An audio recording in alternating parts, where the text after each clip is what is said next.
Hello friends, કેમ છો બધા? ફરી આવી ગઈ હો તમારી સામે. આજે હું એક એવી વાત કરું છું કે ખરેખર આપણી જેવા લોકોને, મીડિયમ વર્ગના, કે જેને આપણી કહાની આપણે ખુદને જ લખવી પડે છે. ઝીરોથી, શૂન્યથી સર્જન કરવું પડે છે. શૂન્યથી સર્જન કરવું પડે, કારણ કે આપણા પેરેન્ટ્સ બી એવા કોઈ કરોડોપતિ નહોતા કે જે આપણને વારસામાં બધું આપી દે અને આપણે સીધું જ આપણને બધું મળી ગયું અને આપણે ગર્ભ શ્રીમંત છીએ. નથી મળ્યું ને આપણને કશું નહીં. આપણા પેરેન્ટ્સ બી નોકરિયાત હતા સામાન્ય, અને એ જમાનામાં તો પેરેન્ટ્સને પગાર બી એટલો નહોતો. તો આપણી પાસે પેરેન્ટ્સે આપણને ભણાવ્યા, સરસ વિદ્યા આપી અને સારા ઓફિસર દરજાના કે XYZ એને લાઈન જોબ પર મળી ગઈ, લાઈને ચડાવ્યા, બરાબર ને? સારી નોકરી અપાવી અને સારી રીતે ભણાવ્યા, પાલન પોષણ કરીને ઉછેર્યા અને મેરેજ કરી દીધા. ત્યાં એમની કેપેસિટી ખર્ચો કરવાની પૂરી, જે કમાણા તે ખાલી થઈ ગયા. પછી રહી વાત આપણું જીવન ચાલુ થાય, તો આપણું જીવન ચાલુ થાય ત્યારે વારસામાં તો આપણને કાંઈ મળ્યું નથી. નથી જમીન મળી, નથી જાયદાદ મળી, મિલકત કોઈ એવી નથી મળતી. આપણે તો એમાં અમે તો બ્રાહ્મણ નોકરિયાત જ હોય, અમારે તો કોઈ જમીન જાયદાદ એવી હોય નહીં. પછી શૂન્યમાંથી સર્જન કર્યું કે ધીરે ધીરે ધીરે જે કાંઈ પગાર હોય એમાંથી નક્કી કે આટલા પગારમાં આપણું ઘર ચલાવવાનું, આટલા પગાર આપણે પૈસા મૂકી દેવાના, આટલા બચત કરવાના.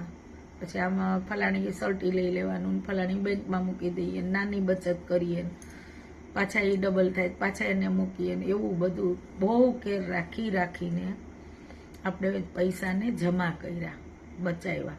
અને એમાંથી ધીરે ધીરે શૂન્યમાંથી થોડું સર્જન કરતા કરતા આપણે એક સ્ટેજ પર પહોંચ્યા, શૂન્યમાંથી સર્જન કર્યું, બરાબર. જ્યારે આજની પેઢી એ તો ગર્ભ શ્રીમંત છે, એને સંઘર્ષની કંઈ ખબર જ નથી પડતી. એને શું સંઘર્ષ કરવાનો? આજની જનરેશનને ગર્ભ શ્રીમંત છે, કોઈને પણ સંઘર્ષ શું છે એ જ નહીં ખબર પડે ને, કારણ કે એને સંઘર્ષનું કાંઈ અનુભવ્યું જ નથી. આપણે અનુભવ્યું, આપણા પેરેન્ટ્સે તો આપણા કરતાં પણ વધારે અનુભવ્યું, એનાથી થોડું હલકું આપણે ઓછું થયું. પણ હવે આજની પેઢીને તો થોડો કંઈ સંઘર્ષ નથી, બધું જ ગર્ભ શ્રીમંત છે. જે બાળકો, જેના પેરેન્ટ્સને જે બાળકો, એની વાત છે, કરોડોના માલિકો છે, એને તો સંઘર્ષ નહીં, બધું મળી જાય. સોનાની ચમચી ને ચાંદીની ચમચી એ ખાવાવાળા છે. જ્યારે આપણા બાળકો છે એને એટલો સંઘર્ષ નથી કરવો પડતો, પણ જરૂર એને નોકરી કરવી પડે છે, એને ધંધો કરવો પડશે, એને કમાવવાનું કંઈક સોર્સ ગોતવો પડશે.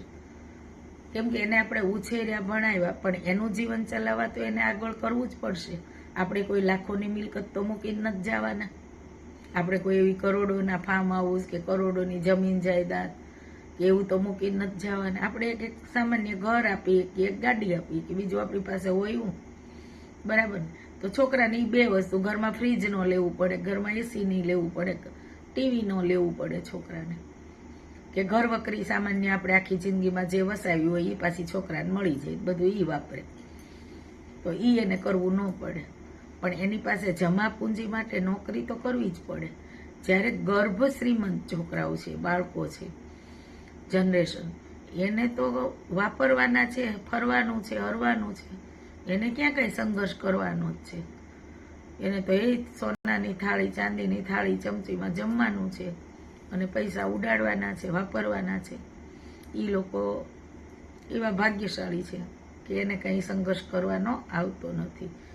કેટલાય એવા છે જે ગર્ભ શ્રીમંત છે, કેટલાય એવા છે જે મીડિયમ વર્ગ છે કે જેને પેરેન્ટ્સે સંઘર્ષ કર્યો છે, પણ એના બાળકોને સંઘર્ષ નથી, એટલો નથી કરવો, એને ખાલી જોબ કરવી પડે, કમાવાનું ચાલુ રાખવું પડે. આ રીતે વાત છે.